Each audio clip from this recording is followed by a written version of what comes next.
क्या एक बार फिर मुजफ्फरपुर में भाजपा के लिए तैयार है वही बोछा वाला खोछा? क्या फिर वही बोछा वाला खोछा वाला जो भूत था वो एक बार फिर इस लोकसभा चुनाव में देखने को मिलेगा?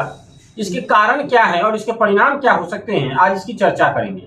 आखिर क्यों राजभूषण निषाद को जैसे ही अपना उम्मीदवार घोषित किया भाजपा ने, वैसे ही वहां के भूमिहार समाज एक मीटिंग के लिए उतारू हो गए। बड़ी भारी संख्या जुटी उस मीटिंग में और वहां पर भूमिहार के नेता, भूमिहार ब्राह्मण सामाजिक फ्रंट के नेता, जो भूमिहार के भाजपा के नेता रहे हैं, पूर्व मंत्री भी रहे हैं, खुल करके उन्होंने जता दिया कि उनके दिल में क्या है। जी हाँ, ये नया बिहार है, ये नया भारत है। यहाँ जनता तय करती है कि नेता कौन होगा। नेता बदले भी जाते हैं, नेता बनाए भी जाते हैं, और मुजफ्फरपुर की जनता का इशारा कहीं और था।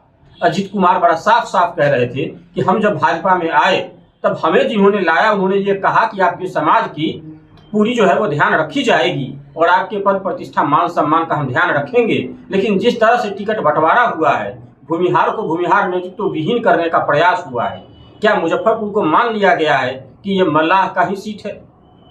जब अजय निषाद को परिवर्तित किया गया क्योंकि वो रनिंग सांसद थे, तो क्या उसकी जगह पर कोई भूमिहार नहीं आ सकता है? क्योंकि पिछले 2 बार से वहां सहनी समाज के सांसद थे, तो क्या अब वहां मेजोरिटी में भूमिहार कहा जाता है कि मुजफ्फरपुर में बाट भी भूमिहार का, खाट भी भूमिहार का, तो क्या भूमिहार को अधिकार नहीं है कि उसका कोई जनप्रतिनिधि भूमिहार हो? मुजफ्फरपुर की आबो हवा से भूमिहार जनप्रतिनिधि शून्य है और इसका एकमात्र क्रेडिट जाता है भाजपा को, और इससे लगातार परेशान भूमिहार समाज लगातार जवाब दे रहा है। बोछा में खोछा हुआ वो तो गनीमत हुई कुल्हनी में कि सुरेश शर्मा सामने आए प्राण रक्षक की तरह और केदार गुप्ता को जिता ले गए, वरना वहां भी खटिया उड़ी ही थी समझिए।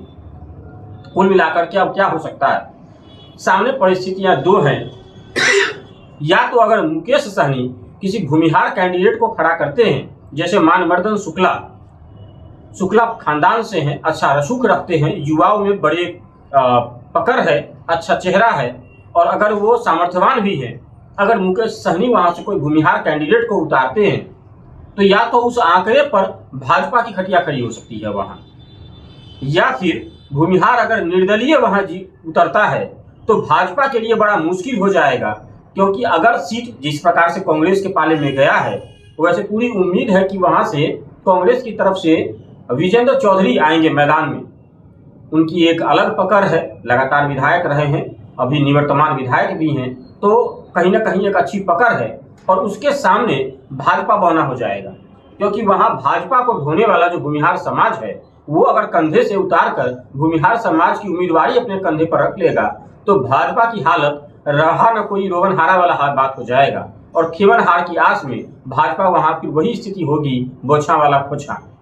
तो कुल मिलाकर के परिस्थितियां डवाडोल है।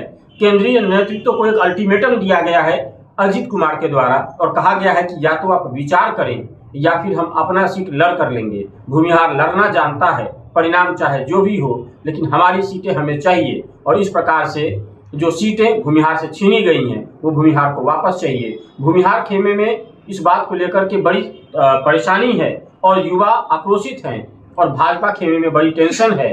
भूमिहार लॉबी को खुश करने के लिए विवेक ठाकुर को आगे किया गया, लेकिन भूमिहारों में कोई विशेष पकड़ तो है नहीं विवेक ठाकुर का, जिसका अभाव दिख रहा है इस मामले में। और कुल मिलाकर के जो परिणाम होगा वो शायद चौंकाने वाला होगा।